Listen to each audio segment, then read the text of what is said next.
निकाय चुनाव के नामांकन के आखिरी दिन प्रत्याशियों की भारी भीड़ उमड़ी। 6 नवंबर को नामांकन पत्र की जांच होगी। 8 नवंबर को नामांकन पत्र वापस लिए जा सकेंगे। वहीं 9 नवंबर को चुनाव चिन्ह आवंटित किए जाएंगे। 16 नवंबर को मतदान होगा, जबकि 19 नवंबर को मतगणना होगी। निकाय चुनाव का रण, उमड़ी भीड़, नामांकन संपन्न। 6 नवंबर को नामांकन पत्रों की होगी जांच। नामांकन प्रक्रिया के आखिरी दिन मंगलवार को उदयपुर में जिला कलेक्ट्री पर प्रत्याशियों का मेला लगा रहा। भाजपा ने निकाय चुनाव के लिए अपने प्रत्याशियों की सूची सोमवार देर शाम जारी की, तो वहीं कांग्रेस सहित अन्य दोनों के प्रत्याशी भी मुहूर्त के अनुसार नामांकन दाखिल करने पहुंचे। जिला कलेक्ट्री में नामांकन स्वीकार करने के लिए 5 सेंटर बनाए गए, जहां सभी प्रत्याशियों ने नामांकन दाखिल किए। मैं सोचता हूं ये अपने आप में उन हजारों कार्यकर्ताओं की भी जीत है जो चाहते हैं कि यहाँ के भारतीय जनता पार्टी के प्रतिनिधि के रूप में जनता की सेवा की जाए और सच्चे मन से और दिल लगा के सेवा की जाए। उसके लिए मुझे उतारा है। मैं इसलिए संगठन का उन हजारों कार्यकर्ताओं का आभार व्यक्त करता हूँ। मैं वार्ड 6 से कैंडिडेट हूँ, वार्ड 6 से लड़ रहा हूँ। कांग्रेस पार्टी ने मुझे विश्वास जताया। मैं पिछले काफ़ी टाइम से पार्टी में काम कर रहा था और वार्ड 6 में 10 साल से काम कर रहा था। वार्ड 6 की जनता की समस्या के बारे में, वार्ड 6 की जनता के सुझाव के बारे में मैंने पार्टी से बात करी है। उन्होंने मुझे टिकट बनाकर भेजा है। बाड़मेर जिले के बालोतरा में नगर परिषद चुनाव को लेकर नामांकन भरने के लिए प्रत्याशियों का हुजूम उमड़ पड़ा। कांग्रेस के प्रत्याशी विधायक मदन प्रजापत के नेतृत्व में नामांकन करने पहुंचे। जो कार्यकर्ता और 36 कौम का जो जुनून और जोश है, इसे मुझे पूरा यकीन और विश्वास है कांग्रेस का वोट बनेगा। इतना उत्साह, इतनी रौनक मैंने आज दिन तक नहीं देखी। कांग्रेस के प्रति लोगों की भावना, सवाल लिस्ट का, हमारे पार्टी के कार्यकर्ता अनुशासित है। झुंझुनू नगर परिषद के अलावा बिसाऊ और पिलानी नगर पालिका में भी चुनाव होने हैं। इन तीनों निकायों में नामांकन की प्रक्रिया धीमी रही। नामांकन जमा करवाने के अंतिम 3 दिनों में ही जगहों पर भारी गहमागहमी रही। झुंझुनू की 60 वार्डों के लिए 3 रिटर्निंग अधिकारी लगाए गए। चूरू में नगर परिषद चुनाव को लेकर खासा उत्साह देखा गया। कांग्रेस और भाजपा के दावेदारों ने कलेक्ट्रेट पहुंचकर एसडीएम के समक्ष अपना नामांकन दाखिल किया। भाजपा प्रत्याशियों ने विधानसभा उपनेता प्रतिपक्ष राजेंद्र राठौड़ की अगुवाई में जुलूस निकालकर सामूहिक पर्चा दाखिल किया। भाजपा ने शहर के 60 वार्डों में से 58 पर अपने उम्मीदवार उतारे हैं। सोमवार तक चूरू नगर परिषद सदस्य के लिए 48 में से 26 कांग्रेस के प्रत्याशियों ने नामांकन दाखिल करवाए थे। शेष ने मंगलवार को नामांकन दाखिल किए। भारतीय जनता पार्टी ने अपने कालखंड में शहर को वोट दिया है। शहर में विकास के जो भी आयाम स्थापित हुए हैं वो भारतीय जनता पार्टी के कालखंड में हुए हैं। आज शहर के अंदर चाहे नेचर पार्क हो, चाहे मेडिकल कॉलेज हो, चाहे शहर का स्टेडियम हो, शहर में सड़कों का जाल हो, ड्रेनेज योजना को अमृत योजना के माध्यम से लाने की बात हो, सारे काम भारतीय जनता पार्टी ने किए हैं। 12 के छबड़ा नगर पालिका में नामांकन के लिए प्रत्याशियों की भारी भीड़ उमड़ी। अब तक 35 वार्डों के लिए 55 नामांकन, मांगरोल नगर पालिका में 35 वार्डों के लिए 47 नामांकन पत्र भरे गए। कोटा जिला के सांगोद में चुनावी सरगर्मियां तेज हो गई हैं। नामांकन प्रक्रिया के अंतिम दिन प्रत्याशियों ने अपने अपने नामांकन पत्र दाखिल किए। कोई प्रत्याशी ढोल नगाड़ों के साथ नामांकन दाखिल करने पहुंचा, तो कोई भीड़ के साथ। सांगौद में नामांकन दाखिले की प्रक्रिया के दौरान अनूठा नजारा भी दिखा। वार्ड 25 से प्रत्याशी कमलेश सुमन के पति ने वार्ड में ठेले में मतदाताओं से चंदा एकत्रित किया और नामांकन फॉर्म के रुपए कार्यालय में जमा करवाए। निकाय चुनाव के लिए प्रत्याशियों ने उत्साह के साथ नामांकन भर दिए हैं। बुधवार को नामांकन पत्रों की जांच की जाएगी। 8 नवंबर तक नाम वापस लिए जा सकेंगे और इसके साथ मुकाबलों की स्थिति साफ हो जाएगी। Bureau report, news 18 Rajasthan. Pushkar नगर पालिका चुनाव में नामांकन भरने के आखिर दिन उपखंड कार्यालय पर मेले जैसा माहौल रहा और करीब कस्बे के 25 वार्डों के लिए भाजपा और कांग्रेस सहित बड़ी संख्या में निर्दलीय उम्मीदवारों ने भी नामांकन भरा। कांग्रेस के अधिकृत प्रत्याशियों ने जिला अध्यक्ष भूपेंद्र सिंह राठौड़ और पूर्व मंत्री नसीम के नेतृत्व में पहले पुष्कर सरोवर की पूजा अर्चना की और इसके बाद नामांकन दाखिल किया। बीजेपी उम्मीदवारों पर्यवेक्षक नरोत्तम सिंह और विधायक सुरेश सिंह रावत के नेतृत्व में नामांकन दाखिल किए गए। पुष्कर नगर पालिका के 25 वार्डों से करीब 80 से ज्यादा प्रत्याशियों ने निर्दलीय के रूप में ताल ठोकी है।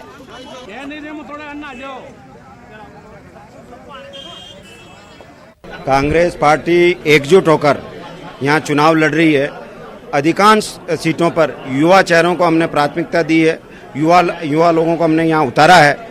और हमारे सबसे बड़ी जो भाजपा की असफलता रही है 5 साल पहले, जो भाजपा का यहाँ बोर्ड रहा है और जिस बोर्ड ने यहाँ पुष्कर की पवित्रता को बरकरार नहीं रख पाए, जो भ्रष्टाचार इनके राज में चरम पे रहा, वो तमाम चीज़ें हम उसको बदलेंगे। पुष्कर की जनता का हमारे साथ आशीर्वाद रहेगा, कांग्रेस का बोर्ड बनेगा। एकजुटता का परिचय दे पुष्कर राज के कांग्रेस के वर्कर, कांग्रेस का कार्यकर्ता एकजुट होकर चुनाव लड़ेगा और एकजुटता के साथ ही हमने सबको साथ लेकर टिकट तय किए हैं और आने वाले समय में हमारी रणनीति ये रहेगी कि कांग्रेस के पार्षद ज्यादा से ज्यादा जीते। ये पिछले 5 सालों में भारतीय जनता पार्टी की चाहे राजस्थान की सरकार हो, चाहे तीर्थराज पुष्कर में नगर पालिका का बोर्ड हो, 5 साल में हमने ऐतिहासिक काम किए, चाहे घाटों का जीर्णोद्धार हो, अंडरग्राउंड केबल हमने करोड़ों रुपए की बिछाई, साफ सफाई के मामले में भी पुष्कर कुछ नगर पालिकाओं में ही आता है राजस्थान में। इस तरह से 5 साल के जो विकास काम हुए उन सबको लेकर हम जनता के बीच में जाएंगे। और मैं मानता हूँ कि पुष्कर की कुछ समस्या है जो वर्षों से वो हो नहीं पाई, जैसे गंदा पानी जाता है, सीवरेज की समस्या है, उसका भी हम समाधान करेंगे। और पुष्कर की समस्याओं है छोटी छोटी, वो हमें सब ध्यान है और उसके समाधान के प्रति हम संकल्पित है। साथ ही केंद्र में भारतीय जनता पार्टी की सरकार है। कुछ समय पहले मैं केंद्रीय मंत्रियों से मिला था, तो निश्चित रूप से केंद्र से भी तीर्थराज पुष्कर के लिए बजट मिलेगा।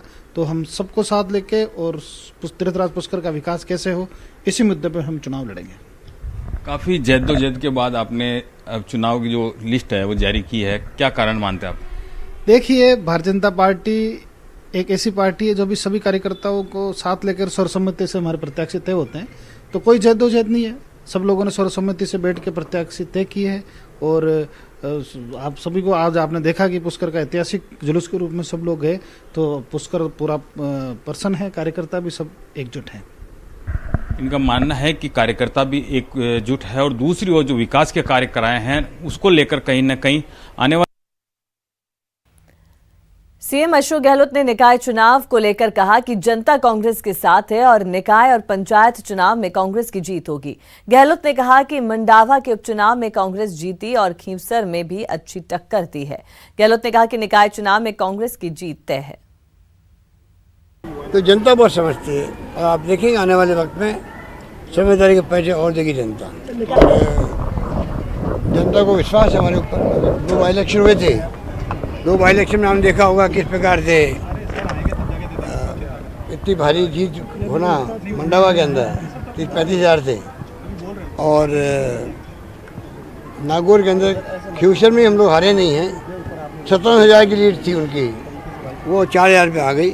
आप समझ सकते हैं कि जनता ने पूरा साथ दिया।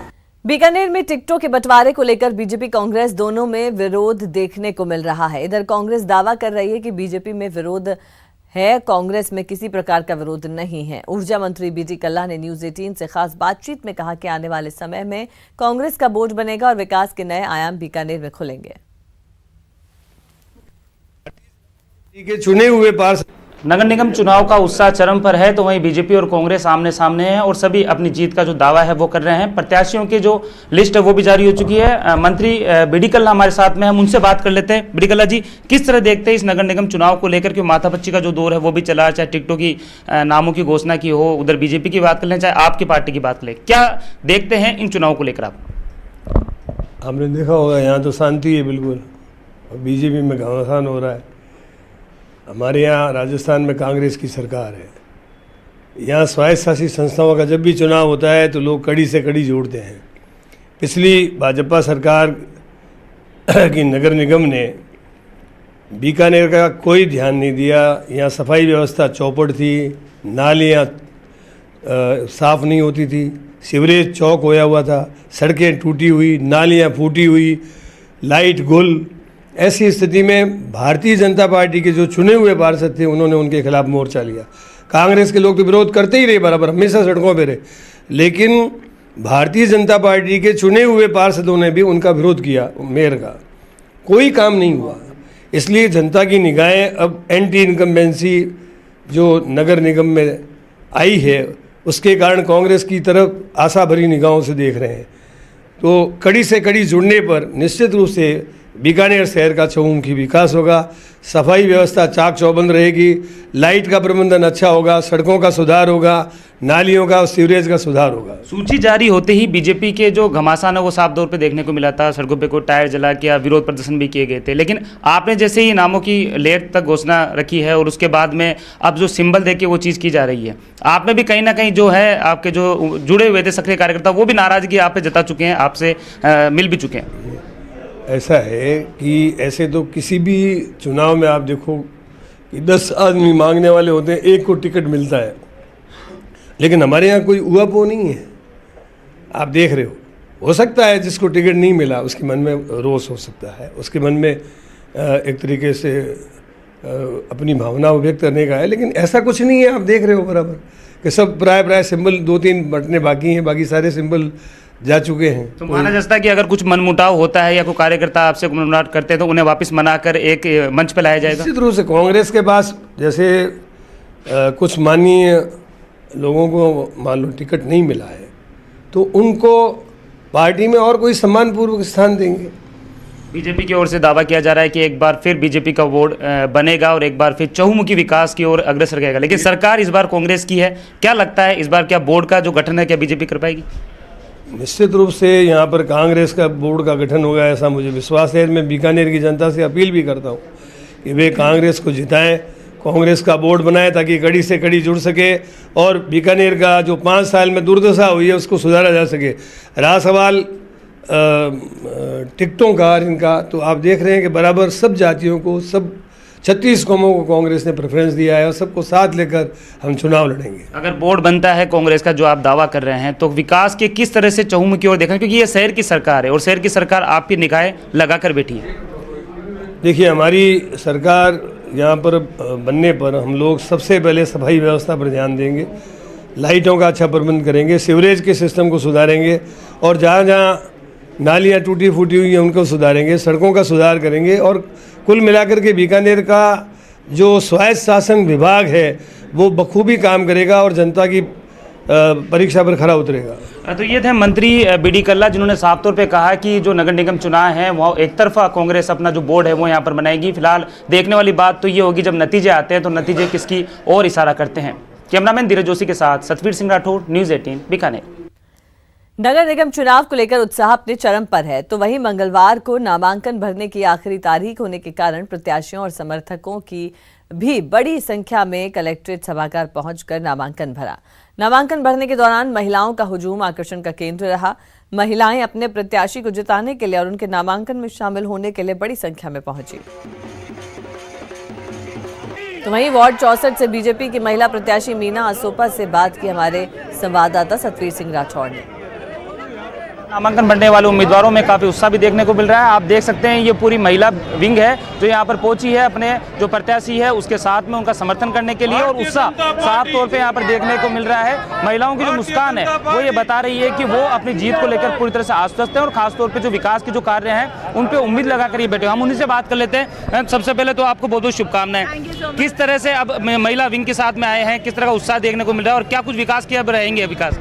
देखो उत्साह तो बहुत है क्योंकि सभी को पता है कि बोर्ड बीजेपी का बनेंगे और सभी के अंदर एक बहुत विश्वास है कि क्योंकि मोदी ने इतना काम किया है पूरे देश में, तो सभी लोग आई थिंक कांग्रेस को भी उनको अपने एक प्रत्याशी नहीं मिल रहा वहाँ जीतने के लिए या उनका वहाँ पर ढूंढना पड़ रहा है। हमारे यहाँ तो लाइन लगे कि हमें दो और आई थिंक ये भीड़ भी सब बीजेपी का है। लेकिन मीना जी एक चीज जानना चाहूंगा, क्योंकि आपको भारी प्रत्याशी बताया जा रहा है, आपका विरोध भी कई जगह हुआ, कई जगह टायर भी जलाया गया, उसको आप किस तरह देखते हैं? या नजरअंदाज कर रहे हैं, ये क्या लग रहा है आपको? नहीं, ऐसा कुछ नहीं है। मेरा विरोध अगर कर रहे हैं तो आई थिंक ये जो बाहरी के लोग हैं, मेरे उस वार्ड के कोई नहीं है, किसी का बहकावे में आए हैं लोग और लोगों को बेकार है, वो अलग चीज़ है। इसीलिए जब तक मेरा नॉमिनेशन नहीं हुआ मैं किसी से कुछ नहीं बात करना चाहती हूँ और आज मैं ऑफिशियली कह सकती हूँ कि कोई विरोध नहीं होगा और फुल मतों से और भारी मतों से जीत कर आऊंगे। कोई विरोध नहीं होगा, लेकिन जब नतीजे आएंगे उसके बाद में पता चलेगा कि आखिरकार जनता ने इनको कितना सराहा और कितने इनके खरे उतरे। आप बताइए, आप क्या,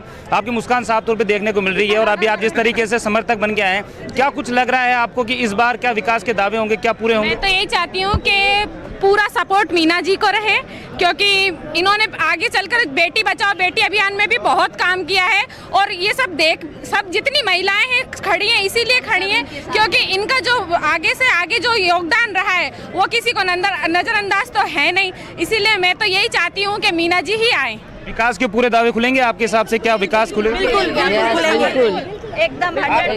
इन्होंने जिस तरह से संघर्ष किया है पार्टी के लिए, तो आज इसको पार्टी मौका दे रही है, तो मैं जीतूंगी, 100% जीतेंगी और आगे विकास का कार्य भी होगा। और पार्टी जिसको मौका दे रही है उसके बाद में उम्मीद ये जताई जा सकती है कि जिसको पार्टी ने मौका दिया वो जीत की तरफ अग्रसर हो। फिलहाल अगर नामांकन की बात कर ले तो बड़ी संख्या में जो उम्मीदवार हैं वो यहाँ पहुँच रहे हैं और अपना जो नामांकन है वो दाखिल कर रहे हैं। महिलाओं में भी काफी उत्साह देखने को मिल रहा है और उनका एक ही ये बात ये सामने कह रहे हैं, जब नतीजे आएंगे तो कमल का जो फूल है वो खिलेगा और जीत इन्हीं की होगी। कैमरामैन धीरज जोशी के साथ सतवीर सिंह राठौड़, न्यूज़ 18 बीकानेर। ब्रेक के लिए जल्द लौटेंगे, यहाँ पर ही रहिए हमारे साथ।